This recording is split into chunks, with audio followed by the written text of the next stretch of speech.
L'envers du miroir. Chapitre 2. L'envie de comprendre. C'était comme si depuis toujours, elle percevait avoir été différente. Tour à tour incomprise, rejetée, aimée, encouragée ou rabaissée. Elle se souvenait entendre sa mère lui rappeler l'importance d'écouter cette petite voix intérieure. Écouter toujours son cœur, car il était seul à savoir ce qui est bon pour soi. Comme un mantra empêtré dans une boucle, il avait grandi avec elle sur des refrains, des tas de rengaines, qui l'avaient conduite à s'accepter telle qu'elle était. Quel autre choix peut-on bien faire de toute manière, quand on sait qu'on ne peut rien changer?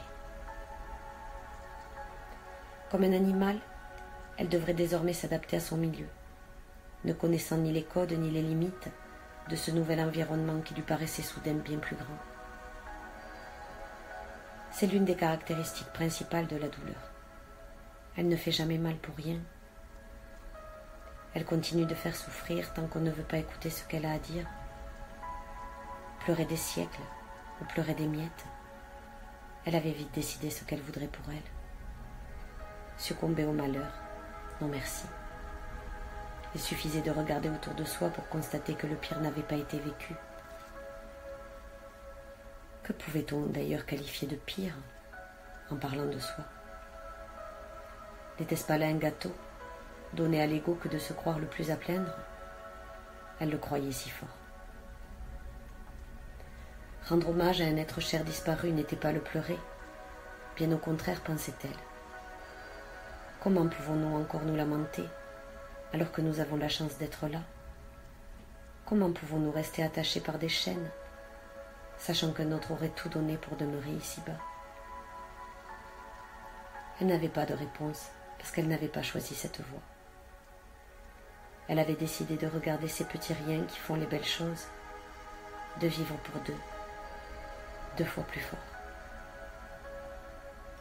Non sans difficulté, elle tentait de ne pas se morfondre, de se libérer plutôt que de se complaire dans des brassages incessants, où l'unique but ne consiste qu'à chercher des coupables, les responsables de tout ce qu'il n'est pas possible d'endosser soi-même.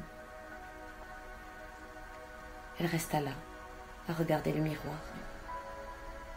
Quel était le don qu'il trouvait derrière? Est-ce que le jeu en valait la chandelle? Le verre se mit à vibrer à basse fréquence, comme pour laisser écouler un flot de pensées qui débordait en cascade. Elle posa sa main contre son cœur. Le miroir reproduisit le geste avec un retard léger. Se pouvait-il qu'elle hallucine? Qu'essayait-il de lui dire? Elle sentait qu'elle ne craignait rien. Le miroir se mit alors à gronder une éternelle seconde, comme s'il avait envie de s'exprimer sans le pouvoir. C'était curieux et tellement étrange. Qu'entendait-il? Fallait-il apaiser ses courants d'air de questions pour ne pas l'effrayer, le dilater, lui risquer d'exploser?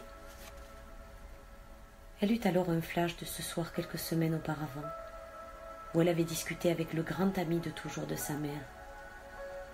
Cette nuit de pleine lune, où assis dans le jardin, ils avaient remonté le temps, s'enroulant avec philosophie dans les mots et la boisson. Sur la pierre du puits, une chouette blanche était venue se poser sans timidité. Cela n'était jamais arrivé, avait-il dit sans s'affoler. Elle avait regardé l'oiseau de si près qu'elle pensait l'inventer, mais lorsqu'elle s'était approchée curieuse, qu'elle avait pu lui toucher la tête du bout du doigt sans que cela ne l'effraie, alors elle avait compris. Aucune explication n'avait été nécessaire. Elle était là. Comme un esprit dans la chair, il s'agissait d'un signe. C'est en tout cas comme cela qu'elle avait aimé le voir. Il n'y a pas de hasard, disent les gens. Cette fois, elle était convaincue de l'avoir vécu. Donner à la coïncidence sa chance, c'était bon pour ceux qui ne veulent pas regarder, par peur ou par ignorance.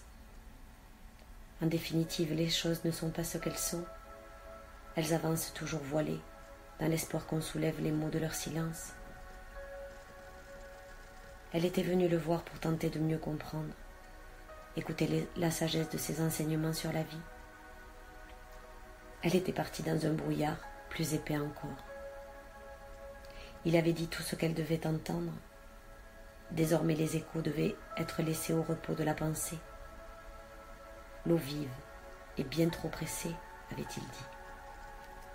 Il faudrait d'abord attendre de retrouver le lit calme de la rivière avant de pouvoir continuer à avancer dans d'autres cheminements.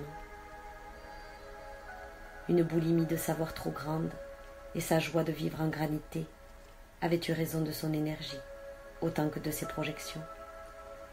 Elle n'avait eu que des questions, il avait toutes les réponses, mais elle n'était pas encore en mesure de pouvoir les entendre.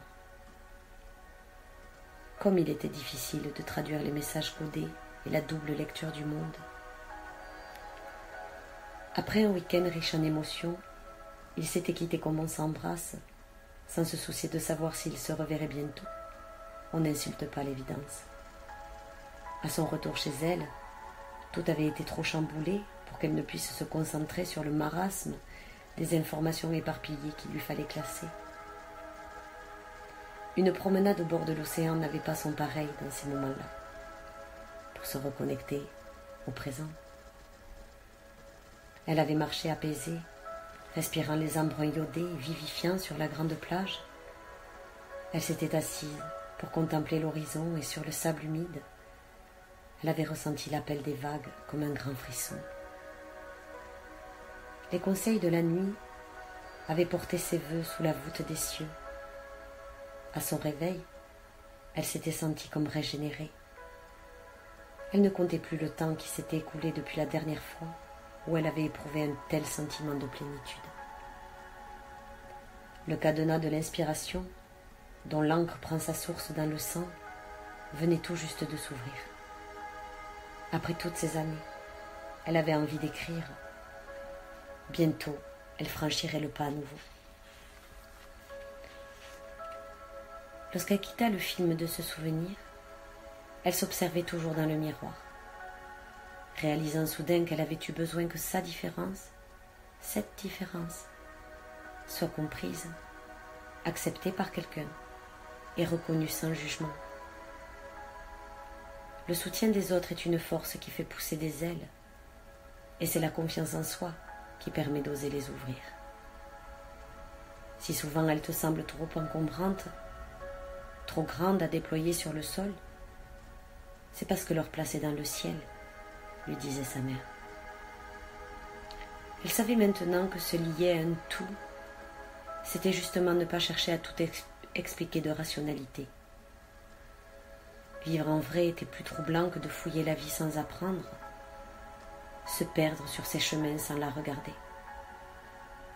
En venant le voir, elle avait espéré une voie, un signe, pour s'autoriser à emprunter un passage qui lui ressemblait et rejoindre enfin l'autre rive de ce qu'elle ressentait. Il lui avait offert une carte de pirate, comme une piste aux étoiles, une de ces réponses qui changent parfois l'existence. Elle sentait devoir la saisir. Regarder droit devant soi pour être sûre de se rencontrer. Ne laisser au passé que le meilleur, ce qui pousse à continuer. Elle avait compris qu'être soi-même, c'était avant tout s'hydrater de liberté, celle que personne ne vous donne, celle que vous devez aller chercher. Vivre avait forcément un sens, pensait-elle. Nous ne sommes pas là pour rien, ou pour rester à la surface des personnes et des choses. Elle trouverait la sienne. Il n'est jamais trop tard pour commencer sa quête. Le miroir ne vibrait plus à présent. Le verre paraissait aussi lisse que tendre. Il produisit une légère expiration sonore, semblable à celle d'un soulagement. Sans bien savoir ce qu'il allait lui faire vivre, elle était déjà intriguée par l'envers de son décor.